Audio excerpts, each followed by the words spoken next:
پیارے سامعین، قرآن پاک میں اللہ تعالیٰ کا پاک ارشاد ہے والعصر ان الانسان لفی خسر، قسم ہے زمانے کی، بے شک سارے کے سارے انسان خسارہ میں ہے، گھاٹے میں ہے۔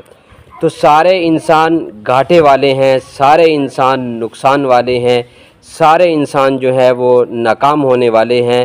ہاں، کوئی انسان کامیاب ہونے والے بھی ہیں۔ تو یہی آگے والی آیت میں اللہ تعالیٰ فرماتے ہیں الا الذین آمنوا وعملوا الصالحات وتواصوا بالحق وتواصوا بالصبر۔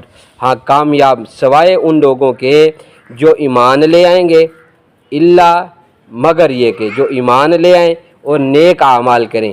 ایمان والے جو اعمال ہیں، ایمان جن اعمال کی وجہ سے پہچانا جاتا ہے وہ اعمال کریں، نماز پڑھیں، روزہ رکھیں، زکوٰۃ ادا کریں، اچھے اخلاق کے ساتھ پیش آئیں اور اسلامی جو طرز زندگی ہے اس کو گزاریں، اور اسی زندگی پر زندگی گزارتے ہوئے جو ہے جو مصائب آئیں اس پر صبر کریں، اور جو پیغام پہنچاتے ہوئے تکلیفیں پہنچیں اس پر صبر کریں، تو یہ لوگ کامیاب ہونے والے ہیں۔ تو یہ کامیابی مجھے بھی چاہیے، آپ کو بھی چاہیے، پورے عالم کے انسانوں کو چاہیے۔ تو پھر سارے کے سارے ہم قرآن کی طرف آئیں، جو کامیابی کا طریقہ اللہ تعالیٰ نے بتلایا ہے اسی پر ہی زندگی گزاریں اور کامیاب ہو جائیے۔